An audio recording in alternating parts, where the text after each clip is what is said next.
Bonjour, welcome to Monaco. It is Friday in the Principality for the Monaco E-Prix round 6 out of 15, sadly now, of the ABB FIA Formula E World Championship. If you haven't heard, Vancouver's off. I am gutted because I was going to have a nice... So I was going to go out to Vancouver and then spend 2 weeks out there to see the American cousins. And then go to New York. I'm not doing that anymore. I am truly gutted that we're losing Vancouver from the schedule, but who knows? Maybe we will still have 16 rounds this season. Not sure about it yet. It's still a bit too early to talk about that. However, we've got all the build-up for the Monaco E-Prix. We're going to start out with Neo. And off the back of a fantastic points finish, double points finish for Neo. I'm still buzzing about it 3 weeks later. Everyone seems super buzzed about that. Dan, coming to Monaco now, he is a former winner here. He won in F2 last year. There seems to be a lot of potential. I think Neo feel like they can be there or thereabout this weekend, and so fingers crossed, potentially another points finish on the cards. It's more or less the same for Antonio Giovinazzi down at Dragon. He's looking forward to the fact that he knows this track, so he doesn't have to relearn it tomorrow and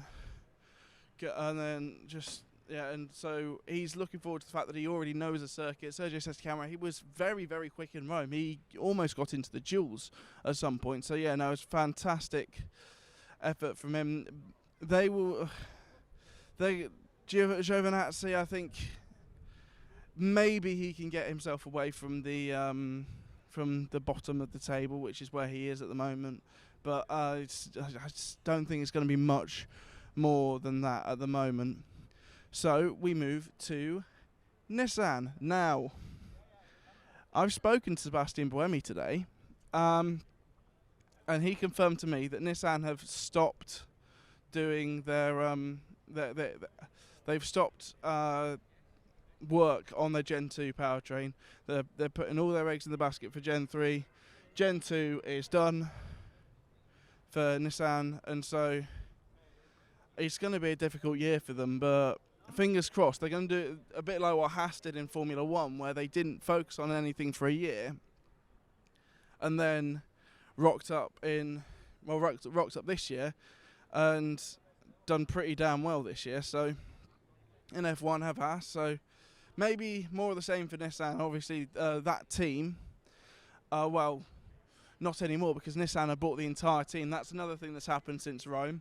However, what that team is, the Nissan EDAMS team, they won the first 3 championships, so it really has been an unfortunate fall from grace for Nissan EDAMS. However, Mahindra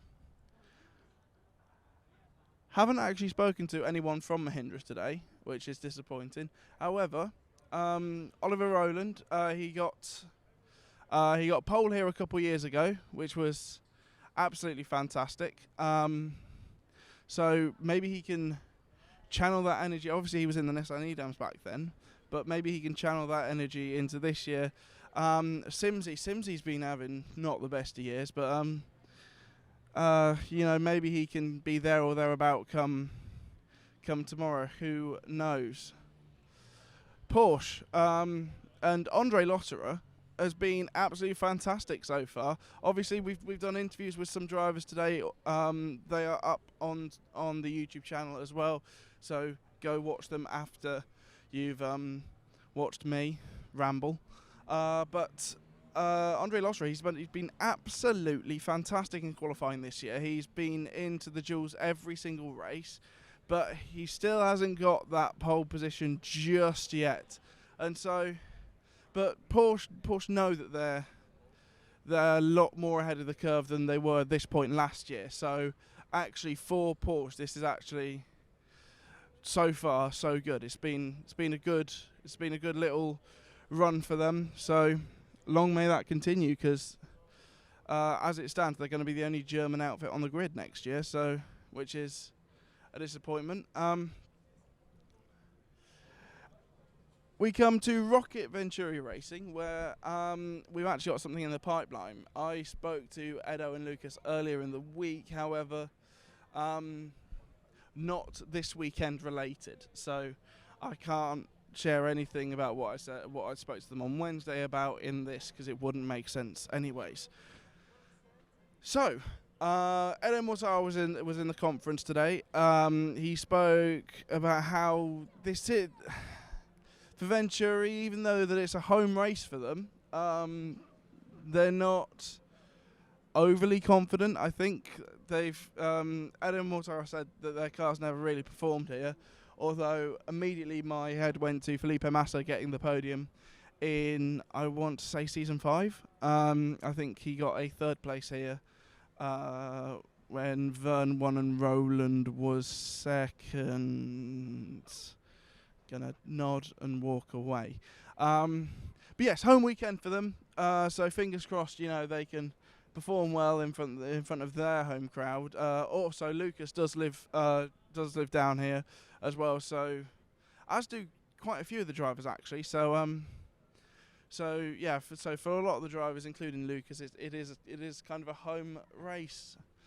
Right, Andretti. Again, haven't really spoken to them today either. However, one of the main things that was the issue in Rome was race pace, because on day 1, Jake Dennis went up the order, but then he was on the wrong strategy, so then he had to back off massively, and that was that.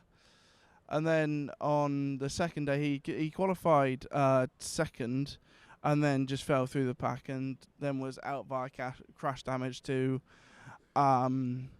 Lucas Di Grassi. So that's one area that they really need to focus on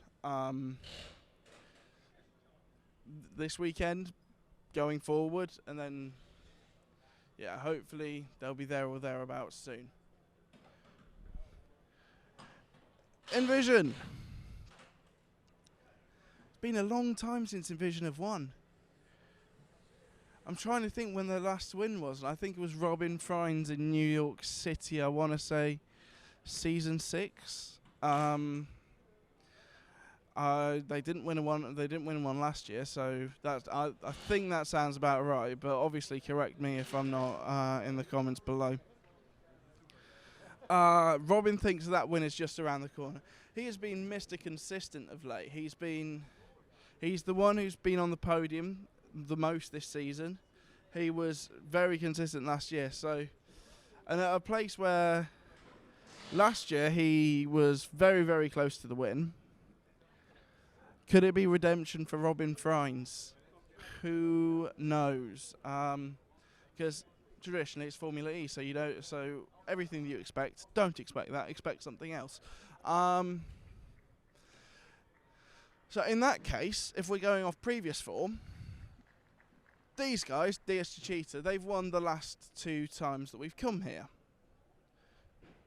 Could they make it a hat trick? I think if the way that the narrative of this season is that one team does well, right.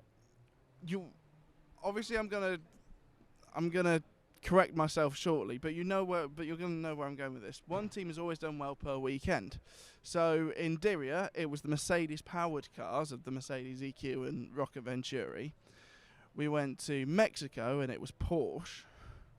We went to Rome and it was Jaguar. And so I think maybe coming back to this place, what do you think? I'd put £5 on it. I mean, I don't have that much money. Coming out a student, being a student, so yeah, £5. That sounds about right. I never went over a £5. I'd always do like the £2.50 bets that were like long shots, and if they came off, tenner. Anyways, enough about my gambling habits. I haven't put a bet on in a while actually. Jaguar, the Rome supremacists. Really, they were, excuse the pun, electrical weekend. Yeah, and so I spoke to Sam. Mainly because I was a little bit concerned, because when I spoke to Sam in Rome, he said that the car was better on these bouncier kind of jittery tracks like Rome, like Formula E traditionally go to. Whereas Formula E, they don't. Yeah, so here in Rome, here in Monaco, even, Jesus Christ, it's getting late. It's getting late. It's not as late as I was in Rome, but you know, end of the day, isn't it? Yeah, because it's a lot smoother here. I wasn't sure whether they were going to be that competitive here. It was going to be whether it was going to be a weekend a bit like Diriyah. However, Sam Bird has reassured me that it's going to be an all right weekend. So, all the Jag fans watching, yeah. If it's not a good weekend, blame Sam, not me. I'm just the messenger. Mercedes now. I haven't spoken to anyone from Mercedes today. I spoke to Toby, who spoke to someone from Mercedes, and I asked if there was anything of note, and he said no. So let's just say that Mercedes last year came here, had a shocking weekend and got 0 points. So the only way is up. So surely as I get to the end of the pit lane and the walk, what's it called? Track walk begins, then yeah, I will sign off, and I shall see you tomorrow. Bye bye.